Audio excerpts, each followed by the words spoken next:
Welcome back to High School History. I'm back again now with theme 13, which is Mahatma Gandhi and the Nationalist Movement. And the main focus of this chapter is going to be on civil disobedience movement and beyond. But just because we are talking about civil disobedience does not mean that we will not talk about Gandhi's early career in South Africa as well as in India. He could not have started the civil disobedience movement without all of that background. So we will be discussing all of that as well. And all of that will be part of your curriculum which can come for the examination. Before we go any further, if you have been finding my videos useful and you are not yet following me, so please subscribe to my channel and press on the bell icon so that you can get an update whenever I'm ready to post a new video or a webinar. Talking about webinars, it is now time for us to start looking at immediate content rather than just looking at the chapters. The board exams are coming. If you have been following my channel for a while, you will know that I have been organizing a bunch of webinars with some other teachers, very experienced teachers of history from CBSE schools. And they have been giving some very useful tips for students to follow to prepare for the examinations. So if you're interested in watching any of these webinars, don't hesitate to put your questions down below, or you can join our Facebook group. It is a closed group to keep the students safe and private. So you can apply to join that group. I will put the link in the description box and you can put up your questions there as well. So without any more discussion, let us move on to discussing the chapter. So we'll first look at Mahatma Gandhi's career in South Africa very quickly. So South Africa was where the making of the Mahatma really took place. It was here when he first experienced racial discrimination and the fact that the white Europeans had been oppressing the colored people across the world. So if you all remember the very famous episode where he was thrown out of the train in Pietermaritzburg and how he then vowed to fight against any discrimination. So what he then did was started his Phoenix farm, started his satyagraha there, and he experimented with different forms of protest, and ultimately he developed non-violent protest, which he called satyagraha. He also worked to promote harmony between the religions, and he was also first alerting the upper caste Indians to their discriminatory treatment of low caste people as well as women. So after all of his experience for almost 20 years in South Africa, where he was no less than a celebrity really, and the South African white minority government was very happy to see him go, he comes back to India in 1915. And when he returns here, he sees that in the 20 years that he's been away, the Indian political scene has undergone a lot of changes. So he says that he sees that Indian National Congress has branches in almost all the major cities and towns of India. The Swadeshi movement has helped to broaden the appeal of the nationalist movement among the urban middle classes as well. He also sees the change from the moderate to the extremist phase in the Congress as well. Now the Congress is being led, the nationalist movement is being led by Lal Bal Pal Triumvirate. They were Lala Lajpat Rai, Bal Gangadhar Tilak and Bipin Chandra Pal. And of course the moderates were kind of on their way out, and 1907 had also seen the Surat split. That is, the Congress had actually split into two factions, that of the extremists and the moderates. When he arrives in India, he also acknowledges Gopal Krishna Gokhale as his political mentor, and he also is very appreciative of Muhammad Ali Jinnah as well. Also the fact that they were both Gujaratis also helped in connecting with him. So on Gokhale's advice, Gandhiji spends a year traveling around British India, and he tries to get to know the land and its people. And once he's done with his travels, his first major public appearance is at the opening of the Banaras Hindu University in February 1916. So he's been invited there largely because of his work in South Africa to come and give a speech at the opening ceremony. So at one level, his speech was just a statement of fact. That is, that Indian nationalism was an elite phenomenon. So it was really, the rich and the Western educated middle class who were in any way involved with the nationalist movement at that time. And also at another level, it was a statement of intent. What did he intend to do now in India? What was his intention about the nationalist movement? So his intention was to make the Indian nationalism more representative of the Indian people as a whole. Now, in his travels across India, he had discovered that 80% of India actually lives in the villages, and they have no connection, nothing to do with the nationalist movement at that point of time, except for a few scattered incidents and peasant rebellions and so on. But no modern nationalism had yet touched the villages of India, and his intent was to actually take this modern idea of nationalism and take it right to the villages as well. So after returning to India, he leads three small movements, small in the sense in terms of extent, they were very, very localized, but large when you look at the larger perspective and you realize that actually these three movements was something that Gandhiji used to train himself as well in the methods and trying to find out whether his methods that he developed in South Africa would actually work in India or not. So the first movement that he led was the Champaran Satyagraha. This was a peasant movement against indigo planters, and the peasants wanted to obtain security of tenure as well as freedom to cultivate crops of their choice and not be forced to only grow indigo. Then the second movement that he led was the Kheda Satyagraha. It was also a peaceful peasant revolt against high and rigid land revenue assessments. And the movement asked the state for remission of taxes following the failure of harvest. And at the same time, I think there was also a plague epidemic, which had really been detrimental to agrarian interests in that particular year. And the peasants were finding it very difficult to pay their revenue. The third movement that he led was the Ahmedabad mill strike in 1918. This was a workers' movement against the Indian mill owners, and here the workers were demanding a wage increase and also a bonus. Now, Gandhiji has led these three movements. He has learned a few things about India and how the Indian people would respond to his call for nationalism, and that gives him more confidence. The British actually literally throw an opportunity at Gandhi to start an all India movement, and this was because of the Rowlatt Satyagraha. Now, during the Great War, the First World War actually at that point of time was called the Great War because they didn't know that there was going to be a second war. So, during the Great War of 1914 to 18, the British had instituted censorship of the press, permitted detention without trial, and now on the recommendation of a committee chaired by Sir Sidney Rowlatt, these tough measures were continued. In response, Gandhi called for a countrywide campaign against the Rowlatt Act. Now, why was that? Because during the war, the British government had requested, the various Indian leaders to help and support the British in the war effort, and there was a kind of a promise that the British would consider, giving more autonomy to the Indians, not dominion status, mind you, but some more autonomy. But instead of giving more freedoms, what the British now did was pass the Rowlatt Act. So in towns across North and West India, life comes to a standstill when they're responding to Gandhi's call for the Rowlatt Satyagraha, and he'd called for a nationwide bandh. So shops were shut down and schools and colleges were closed. The protests were particularly intense in Punjab, where many men had served on the British side in the war and they expected to be rewarded for their service. But instead, they were actually given the Rowlatt Act, where they could be kept in prison for up to 2 years without any trial or any presentation before the magistrate, and censorship, of course, continued. Gandhiji was detained while he wanted to go to Punjab, and even the local congressmen there were arrested.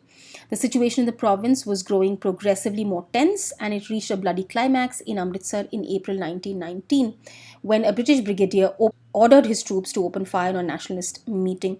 It was actually not even a purely nationalist meeting. It was the Baisakhi Mela happening in the Jallianwala Bagh, and only in one corner actually there was a political speech going on. Otherwise, people had come from around Amritsar, not knowing that actually Amritsar was under curfew, and they had come to enjoy the Mela.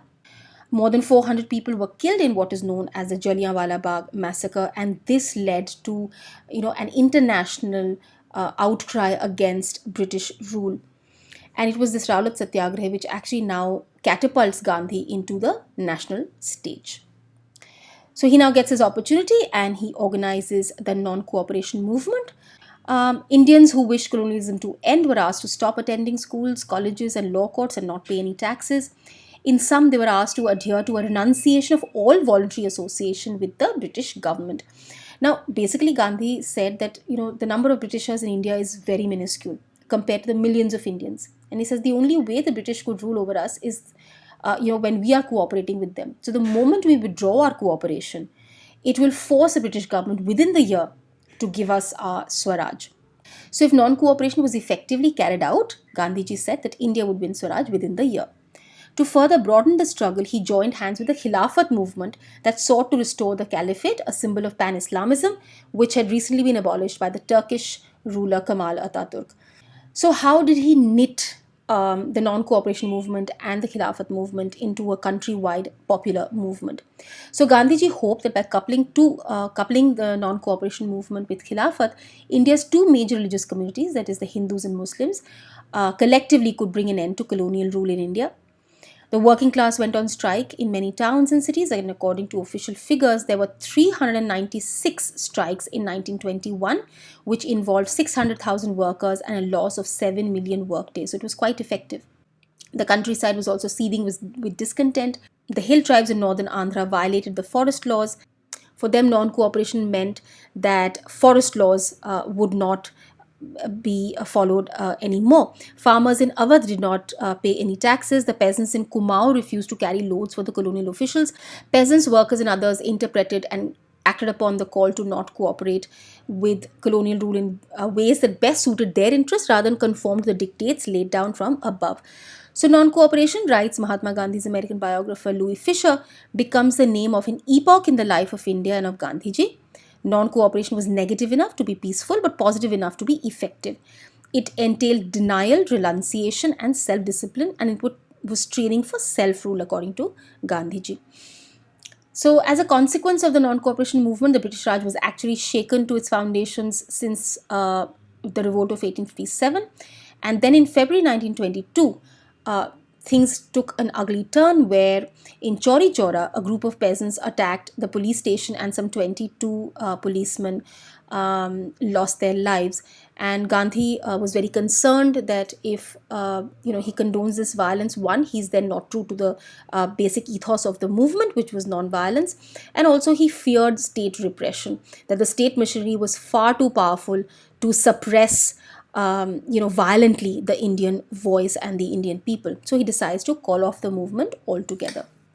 So during the non-cooperation movement, thousands of Indians were put in jail. Gandhiji himself was arrested in March 1922. And it's interesting, he's arrested only after he calls off the movement. So that's also quite an interesting timing if you think about it. And he was also charged with sedition. The judge who presided over his trial, Justice C.N. Broomfield, makes a remarkable speech as he's pronouncing his sentence, and he says, and I quote, "It would be impossible to ignore the fact that you are in a very different category from any other person that I have ever tried or am likely to try. It would be impossible to ignore the fact that in the eyes of millions of your countrymen, you are a great patriot and a leader. Even those who differ from you in politics look upon you as a man of high ideals and even of saintly life." Since Gandhiji had violated the law of sedition, it was obligatory for the bench to sentence him to 6 years imprisonment. But then the judge says that if the course of events in India should make it possible for the government to reduce your period of incarceration, no one will be better pleased than I. So Gandhi has also influenced his political opponents. So that's the kind of impact that Gandhian politics really had on the times. So after the non-cooperation movement, Gandhi really emerges as a people's leader. He is catapulted onto the national stage. Most people in India have now heard of him and are, responding to his call for nationalism. So in 1922, Gandhiji had transformed Indian nationalism. He also redeems the promise that he made in BHU when he said that the majority of India actually lies in the villages. And the non-cooperation movement actually does also bring large parts of rural India into the nationalist ambit. It was no longer a movement of professionals and intellectuals anymore. Many of them venerated Gandhiji, referring to him as their Mahatma. They appreciated the fact that he dressed like them, lived like them, and even spoke their language. Unlike other leaders, he did not stand apart from the common folk, but he empathized and even identified with them. Now, in this identification, his dress, how he clothed himself, and the work that he did with the charkha played a very, very important part. So where most of the nationalist leaders initially would dress in Western garments, some of the nationalists were moving towards the Indian garments, but still they were still wearing the clothes of the elite. But Gandhiji actually began to meet people. He gradually, if you see a lot of photographs from that time, you actually see his evolution of his clothes. So he, till he was in South Africa, he did wear his suit, but when he came to India, traveled around a bit. You can see that change. So from wearing the Indian dhoti, kurta, and the pagdi and so on, he actually moves right down to the loincloth, because that's how majority of India dressed. They had no money to buy any more clothes than that. So Gandhi would just wear a loincloth. In winters, he would just add a chadar over it. And he also spent a part of each day working on the charkha and encouraged others to do the same. And he said that this act of spinning allows you to break the boundaries that prevail within the traditional caste system, and also the difference between mental labor and manual labor. Shahid Amin and similar other historians participated in a fascinating study where they traced the image of Mahatma Gandhi among the peasants of Eastern UP, as conveyed by reports and rumors in the local vernacular press. So, when Gandhi traveled to the region in February 1921, he was received by adoring crowds everywhere, and there were so many newspapers which had very interesting reports. One of them was a Hindi newspaper from Gorakhpur, which reported the atmosphere during his speeches. So they are talking about how at Bhatni, Gandhiji was addressing the local public when the train started for Gorakhpur. There were no less than 15 to 20,000 people at Nunkhar, Deodia, Gauri Bazar, Chauri Chaura, and Kusmi station. So as this train is moving ahead, you've got thousands of people who've come to witness this and hear him speak. At Kusmi, the newspaper goes on to say that the station is in the middle of the jungle, yet there were some 10,000 people there. Some were overcome with their love. They could be seen crying. At Deodia, people wanted to give bhaint or donations to Gandhiji. But Gandhiji said they should send this to Gorakhpur, where the local Congress office was. But at Chauri Chaura, one Marwadi gentleman managed to hand over something to him, and then there was no stopping. Apparently, there was a rain of currency notes and coins, and a sheet was spread to collect them, and it was such a sight. And outside the Gorakhpur station, the Mahatma was made to stand on a high carriage, and people took a good darshan of him for a couple of minutes. So you can see that there's almost a deification of Gandhi already. And wherever Gandhiji went, rumors of his miraculous powers spread. In some places, it is said that he'd been sent by the king to redress the grievances of the farmers, and that he had more power over the local British officials. In other places, it was claimed that Gandhiji's power was actually even superior to that of the English monarch. And with his arrival, the colonial rulers would, flee from the district. There were also stories about dire consequences who would oppose Gandhiji. So if you did not believe in Gandhi's powers, then somebody's roof caved in, or the dogs went and bit their goats. Somebody's kadhai of sugarcane juice split into two, and things like that. So known variously as Gandhi Baba, Gandhi Maharaj, or simply as Mahatma, Gandhiji appeared to the Indian peasant as a savior who would rescue them from high taxes and oppressive officials, and restore dignity and autonomy to their lives. Gandhiji's appeal among the poor and the peasants was particularly enhanced also by his ascetic lifestyle, his simple clothing, and the simple food that he ate, and also the fact that he worked on the charkha. So Gandhiji, by caste, he was a merchant. By profession, he was a lawyer.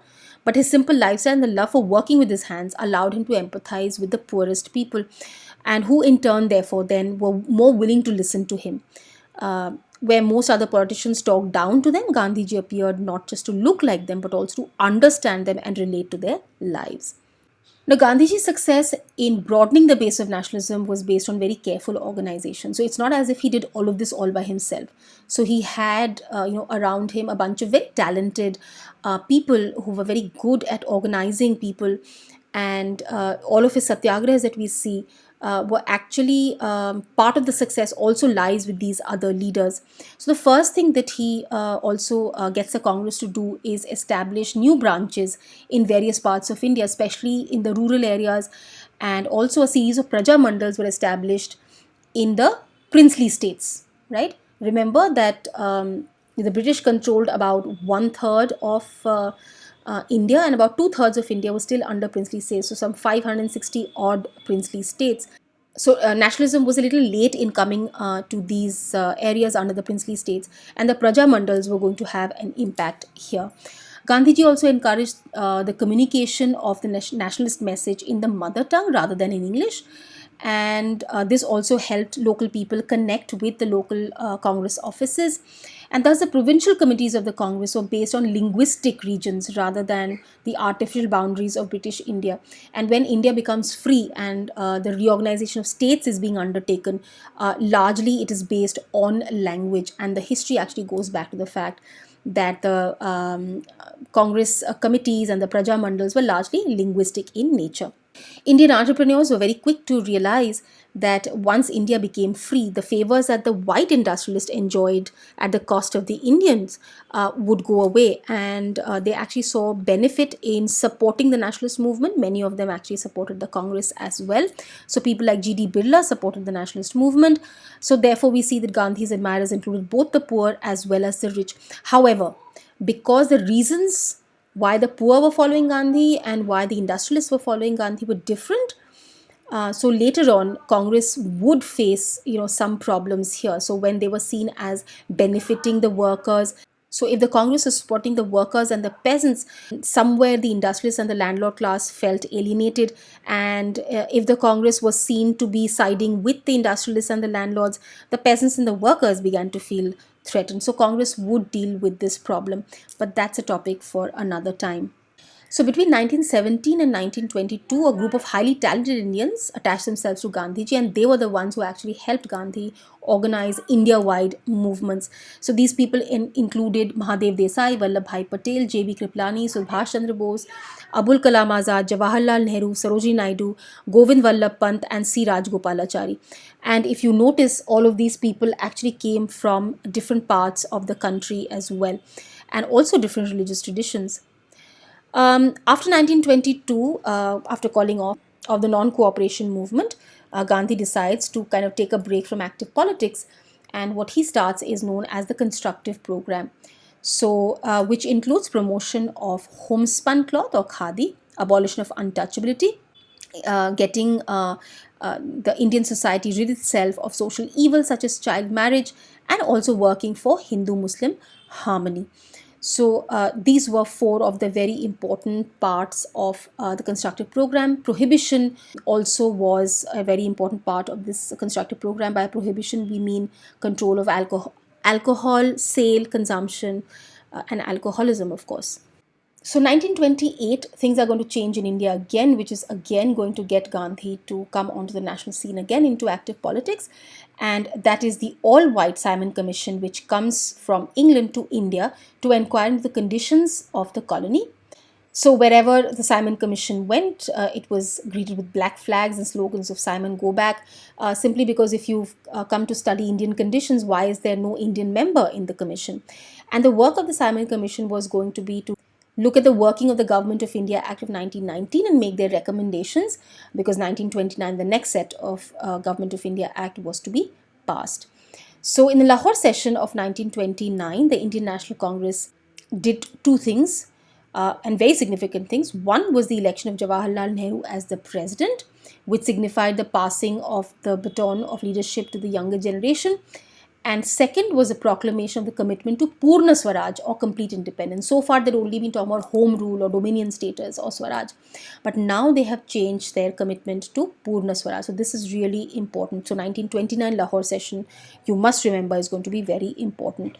In 1930, on 26 January, Independence Day was now to be observed, with the national flag being hoisted in different venues and patriotic songs would be sung.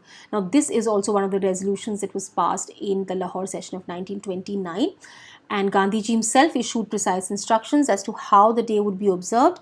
It would be good, he said, if the Declaration of Independence is made by whole villages, whole cities even, and would be well if all the meetings were held at the identical minute at all the places. Now, the idea was that every year henceforth, on 26 January, till India actually does gain Purna Swaraj, the Congress was going to observe Independence Day every year. So Gandhiji also suggested that the time of the meeting be advertised in the traditional way by the beating of drums. The celebrations would begin with the hoisting of the national flag. The rest of the day would be spent in doing some constructive work, whether it is spinning or service of untouchables or reunion of Hindus and Muslims or prohibition work or even all of these together. Participants would take a pledge affirming that it was the inalienable right of the Indian people as of any other people to have freedom and to enjoy the fruits of their toil. And if any government deprives a people of these rights and oppresses them, the people have a further right to alter or abolish it. Now, this obviously comes from Jean-Jacques Rousseau, if you remember class 9 when we talked about the French Revolution. So Gandhi is now ready with the second mass movement, the civil disobedience movement. It was going to start with the Dandi March. So Mahatma Gandhi announces that he would lead a march to break one of the most widely disliked laws in British India. And this law actually gave the state a monopoly in the manufacture and sale of salt. For in every Indian household, salt was indispensable, yet people were forbidden from making salt even for domestic use.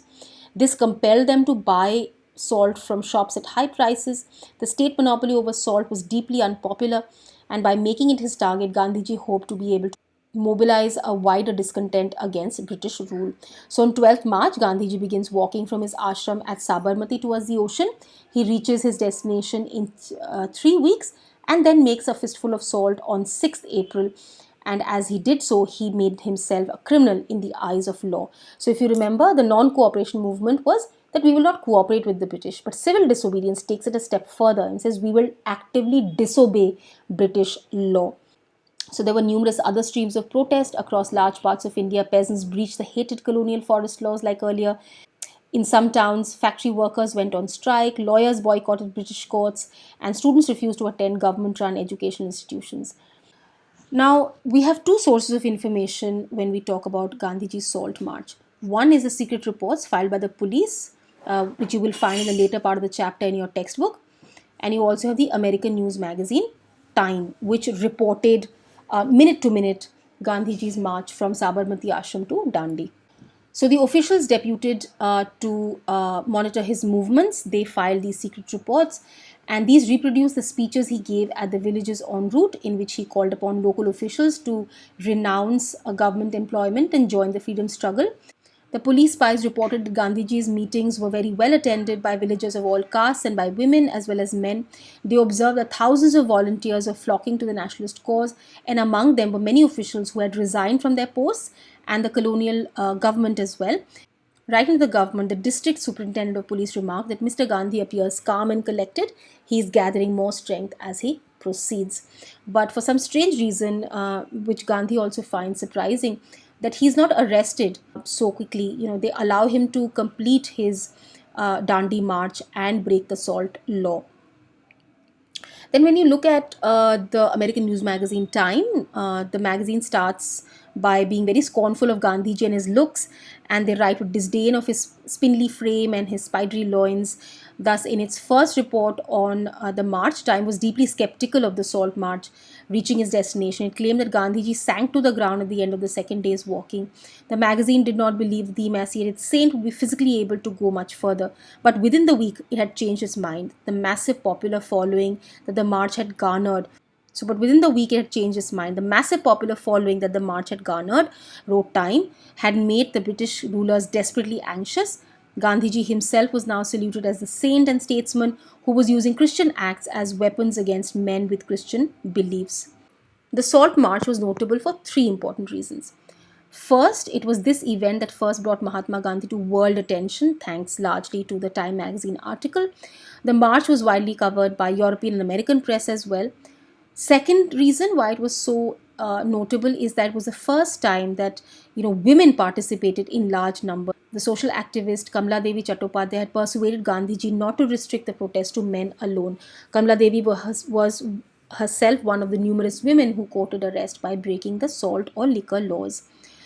And thirdly, why it was important is because of the Salt March forced this realization upon the British that their Raj would not last forever and that they would have to give the Indians some power at least.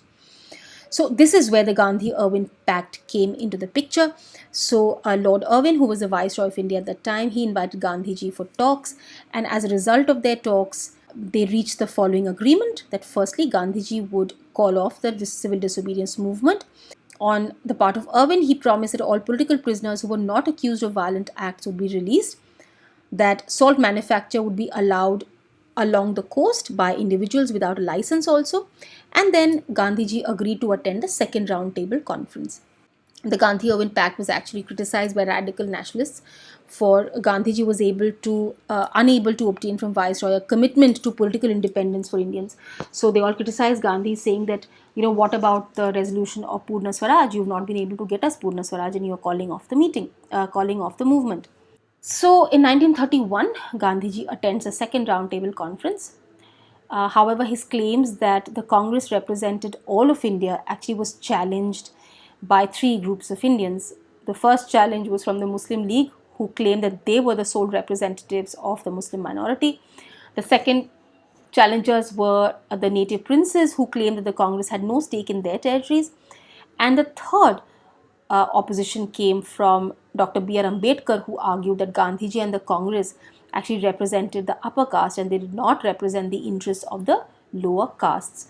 So, because of this debate, the second roundtable conference remained inconclusive. There was a third one where again Gandhiji did not attend, and as a result of this, the British put together the Government of India Act of 1935. Now, according to this act, some representative power was given to the Indians. 2 years later, in an election held on the basis of restricted franchise, the Congress won a comprehensive victory. And in 8 out of 11 provinces which went to vote, you had a Congress Prime Minister who would work under the supervision of a British governor.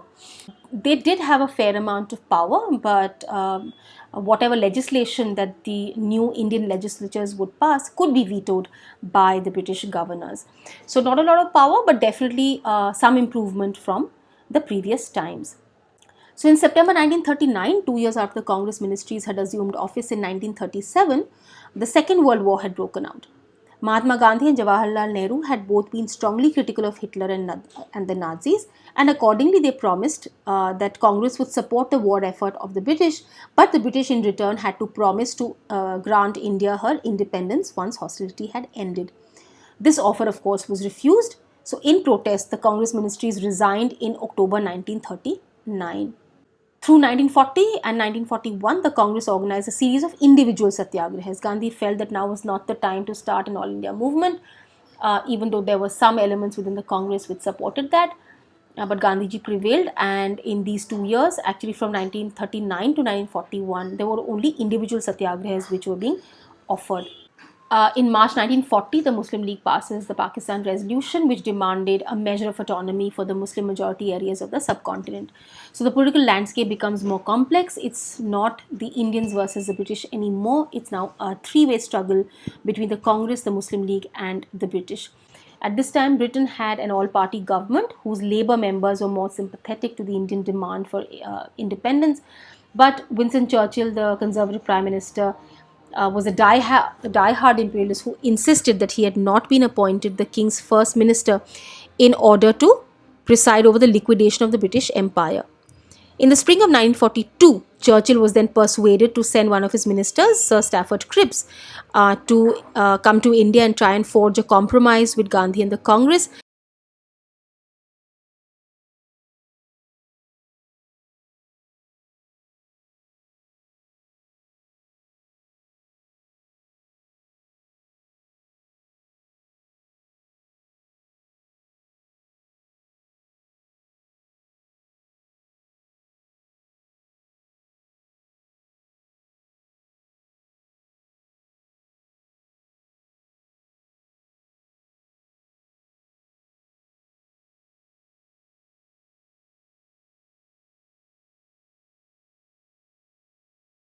But the talks broke down because the Cripps mission was not authorized to grant complete independence to India just then.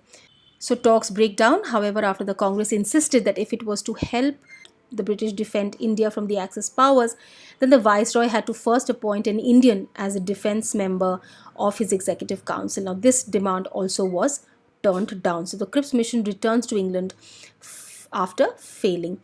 So Mahatma Gandhi then decides to launch his third major movement against British rule, and this was the Quit India movement. The resolution was taken on the midnight of 8th and 9th August 1942, but in one fell swoop, the British government had all the major Congress leaders arrested. But the younger activists who were able to go underground, they did organize strikes and acts of sabotage all over the country, and they were particularly active in the underground resistance. And some of these people who were very active were Jayaprakash Narayan, for one. In several districts such as Satara in the west and Medinipur in the east, independent governments were proclaimed. The British responded with much force, yet it took more than a year to suppress the Quit India movement. And Quit India was a genuinely mass movement, bringing into its ambits hundreds of thousands of ordinary Indians, both urban and rural. It also energized the young people who, in very large numbers, left their colleges and courted imprisonment. However, while the Congress leaders languished in jail, Jinnah and his colleagues in the Muslim League worked patiently at expanding their influence. It was in these years that the Muslim League was able to, make a mark in Punjab and Sindh provinces, where they had actually done very miserably in the 1937 elections. In June 1944, with the end of the war in sight, Gandhiji is now released from prison. Later that year, he held a series of meetings with Jinnah, trying to bridge the gap between the Congress and the League, but it wasn't really working. In 1945, a Labour government comes to power, and we know from earlier that the Labour government was sympathetic to Indian demands for independence.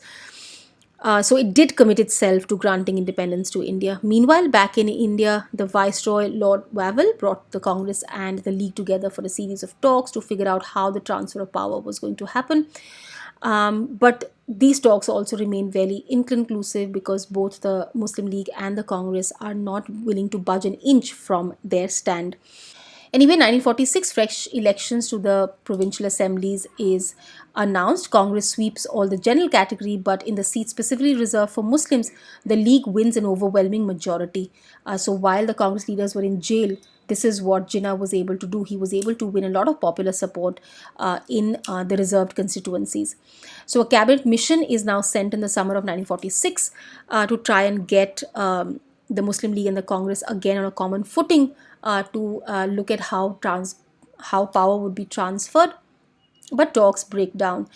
And then Jinnah calls for a direct action day to press the League's demand for Pakistan. On 16th August, which was announced as the Direct Action Day, bloody riots break out in Calcutta. Violence spreads to rural Bengal and then to Bihar and then across the country to the United Provinces and Punjab also. In some places, Muslims were the main sufferers, in others, Hindus. In February 1947, Lord Mountbatten arrives in India as the new viceroy. He calls for one last round of talks, but when these two prove inconclusive, he announces that British India would be freed, but India would be divided. So the formal transfer of power was fixed for 15th August as opposed to June 1948, which was the earlier projected date. And it is really now that Gandhiji is largely alienated in the main political negotiations at this point, and he's very upset with the violence that he sees across India, and he begins to travel to the different parts of India which are affected by violence, trying to bring back some semblance of peace. So while on the 15th of August 47 everyone was celebrating, Gandhiji marks this with a 24-hour fast. The freedom that he'd struggled for so long had come at an unacceptable price, which was a nation divided and Hindus and Muslims at each other's throats. So through September and October of 1947, D.G. Tendulkar writes, Gandhiji went round hospitals and refugee camps giving consolation to distressed people. He appealed to the Sikhs, the Hindus and the Muslims to forget the past and not to dwell on their sufferings, but to extend the right hand of fellowship to each other and to determine to live in peace. At the initiative of Gandhiji and Nehru, the Congress now passed a resolution on the rights of minorities. The party had never accepted a two-nation theory. It still believed that India is a land of many religions and many races and must remain so. That India would be a democratic secular state where all citizens would enjoy full rights and would be equally entitled to the protection of the state, irrespective of the religion to which they belong. The Congress wished to assure the minorities in India that it would continue to protect, to the best of its ability, the citizens' rights against aggression. Many scholars have talked about this period as being Gandhi's finest hour. After working to bring peace to Bengal, Gandhiji now shifted to Delhi, from where he hoped that he would travel to Punjab, both the Indian and the Pakistani side, to try and bring back peace. But that was not to be. There was an attempt on Gandhi's life on 20th January 1948, but he carries on undaunted. On January 26th, he spoke at his prayer meeting of how that day had been celebrated in the past as Independence Day, and now that freedom had come, and the first few months were deeply disillusioning. So he trusted that the worst was over and that Indians would henceforth work collectively for the equality of all classes and creeds. He also permitted himself the hope that though geographically and politically India was divided, the people would continue to be friends and brothers and helping and respecting one another. But on the evening of 30th January, when he was headed towards his daily prayer meeting, Gandhiji was shot dead by Nathuram Godse, an editor of the extremist Hindu newspaper who had denounced Gandhiji as an appeaser of Muslims.